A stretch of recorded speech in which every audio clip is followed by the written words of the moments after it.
Ever notice how some people just don't seem to respect you, no matter how kind, polite, or patient you are? Maybe they talk over you, ignore your boundaries, or constantly make you feel small. It's frustrating, but here's the truth. Respect isn't something you beg for. It's something you command through your behavior, your composure, and your boundaries. Today, we're talking about 7 ways to handle people who don't respect you. Not by yelling, not by fighting back, but by taking back your power with calm confidence. When someone disrespects you, your first instinct might be to react, to defend yourself, to explain, or to match their tone. But here's the thing, silence often speaks louder than any reaction ever could. When you choose not to respond emotionally, you're communicating that their behavior isn't worthy of your energy. You're showing control, not weakness, because silence isn't about ignoring the problem. It's about refusing to give it power over you. When someone disrespects you, they're usually looking for a reaction, something to feed off of, to confirm that they can get under your skin. The moment you stay still, calm, and unbothered, you take that power back. You're no longer playing their game, you're rewriting the rules. Silence shows strength because it reflects discipline, and discipline is what people respect, even if they don't admit it. Think about it. When someone's trying to provoke you, and you just look at them with composure, not anger, they don't know what to do next. They expect you to fight back, to argue, to validate their disrespect with attention. But when you don't, it unsettles them. It creates discomfort because your silence forces them to face their own behavior without your emotional reaction to justify it. In that moment, you're holding up a mirror to their immaturity, and that's powerful. It's not about winning an argument, it's about protecting your peace. Your silence is your boundary saying, you don't get access to my emotions. That calm silence has more impact than shouting ever will, because it shifts the balance of control from them to you. You decide when and how to engage, and that's what maturity looks like. Now, silence doesn't mean you suppress your feelings or avoid addressing disrespect altogether. It means you respond strategically, not impulsively. You might choose silence in the moment, let emotions cool, and then later communicate your boundaries clearly when the heat is gone. That's what emotionally intelligent people do. They don't let disrespect dictate their behavior. They lead with composure. If you're always reacting, you're being controlled. But when you pause, when you stay silent long enough to think, you respond with intention instead of emotion. That silence creates space for clarity. You can decide whether the situation even deserves your attention. Most times, it doesn't. Because not everyone who disrespects you deserves an explanation.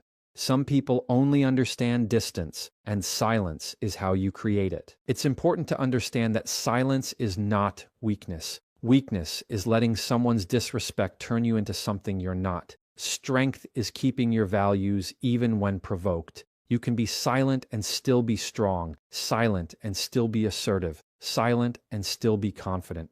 Because silence, when chosen intentionally, communicates certainty. It tells people, I don't need to prove myself to you. And that's one of the most intimidating forms of confidence. When you stop chasing validation and start choosing peace, people notice. Even the ones who disrespect you begin to sense that their words can't shake your foundation. Silence becomes your armor, light, invisible, but impenetrable. The truth is, not everyone deserves a reaction from you. Some people thrive on drama, on getting under your skin, on seeing you lose composure. The best way to show them that their tactics don't work is to stay calm, stay quiet, and stay collected. When you're silent, you're not surrendering. You're asserting control. You're saying, you can talk, but I decide what enters my peace. And over time, people learn that disrespect won't get your attention, only respect will. That's how you train people to treat you differently, not by yelling or fighting, but by showing them that the moment they cross the line, they lose access to your reaction. Your silence teaches them boundaries better than words ever could. So the next time someone disrespects you, take a breath. Don't rush to fill the silence. Let it hang there. Let it make them uncomfortable. Let it remind them that you won't stoop to their level. Because silence, when used with intention, is not emptiness. It's power. It's the sound of self-respect echoing louder than any insult ever could. When you master silence, you master yourself. And once you've mastered yourself, no one can take your peace away, no matter how loudly they try to break it. Setting boundaries without apology is one of the most powerful ways to earn respect from people who try to walk over you. Boundaries aren't walls, they're doors with locks, and you control who gets a key.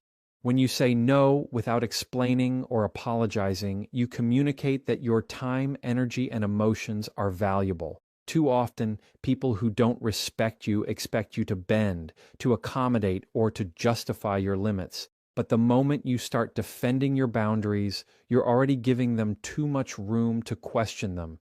You don't owe anyone an explanation for protecting your peace. When someone disrespects you, the firmest response isn't anger, it's clarity. A calm, confident statement like, "That doesn't work for me," says more than a long, emotional defense ever could. It's not about being rude, it's about being rooted in self-respect. Boundaries teach people how to treat you.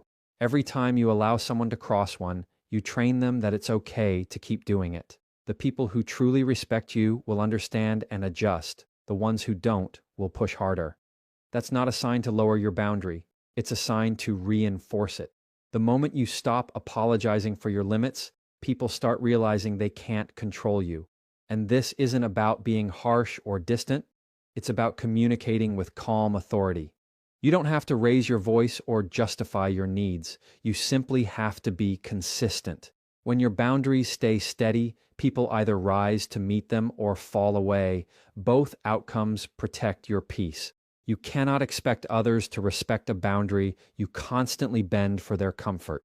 Boundaries are not a form of rejection, they're an act of self-respect. You see, most people struggle with setting boundaries because they fear losing relationships or being labeled as selfish. But here's the truth. If someone leaves because you set a boundary, they weren't respecting you to begin with. People who value you won't feel threatened by your limits. They'll feel safe around them. Boundaries make your relationships healthier because they create clarity. They remove the confusion about what's acceptable and what's not. They're not about control, they're about mutual respect. When you clearly define what you tolerate and what you don't, you filter out those who only stick around when it benefits them. You're not pushing people away. You're protecting the space where genuine connection can grow. Boundaries separate what drains you from what sustains you, and that's how emotional peace is maintained. The most respectful boundaries are communicated with calm, steady confidence. You don't need to over-explain, apologize, or defend your choices. The more you talk, the more room you give people to argue. A boundary doesn't need permission to exist. It just needs consistency to stand. You can say, "I'm not available for that," or "Please don't speak to me that way," and leave it at that. No debate, no guilt, no extra explanation. And when people try to test you, because they will, your response should be your consistency. The moment you give in, they learn that your boundaries are negotiable. But when you stand firm without hostility, you earn silent respect. They may not like your boundary, but they'll understand they have to deal with it. You teach people how to treat you not through your words, but through what you consistently allow. When you start setting unapologetic boundaries, you'll notice something shift inside you, a sense of peace that comes from taking control of your space. You'll stop over-explaining yourself. You'll stop tolerating behavior that used to drain you. You'll realize that your peace is not negotiable. And yes, some people will get uncomfortable. Some might even call you cold or difficult.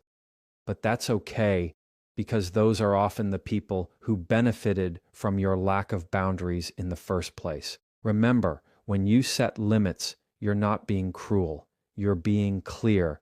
Clarity isn't disrespect, it's maturity. The right people will respect it. The wrong ones will reveal themselves. Both are good outcomes because they keep your life aligned with peace and self-worth. So never feel guilty for protecting your space, your time, or your mental health. You don't need to apologize for saying no, and you don't owe anyone an explanation for choosing peace. Every time you set a boundary, you're sending a message to yourself. I respect me. And that's where true confidence begins. Boundaries are not about controlling others. They're about controlling how you respond to others. Once you learn to stand by them calmly and consistently, people around you start realizing something powerful. They can't disrespect what you refuse to tolerate, and that quiet self-assurance is what earns lasting respect without ever needing to raise your voice. When someone disrespects you, your instinct might be to mirror their attitude, to raise your voice if they shout, to get cold if they're dismissive, or to match their sarcasm with your own. But that's exactly what they want. The moment you match their energy, you've handed them control over your emotions. You've allowed their behavior to dictate yours. The real strength lies in staying grounded, composed, and emotionally steady when someone tries to pull you into chaos. Because when you don't match their energy, you communicate one clear message: you don't control me. That calm presence, that steady tone, that composed body language, it disarms people. It makes them realize that their emotional storm doesn't move you. And that kind of control doesn't just earn respect, it commands it. Because composure in conflict isn't weakness, it's mastery. Every time you react to someone's disrespect with the same energy they give, you become part of the problem. It's like two people wrestling in the mud. It doesn't matter who wins, you both get dirty.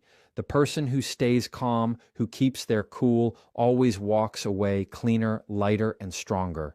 When you keep your composure, you protect your dignity. You teach others that your peace isn't up for grabs just because they're angry or insecure. You can disagree without being disrespectful. You can defend yourself without being defensive, and you can respond without reacting.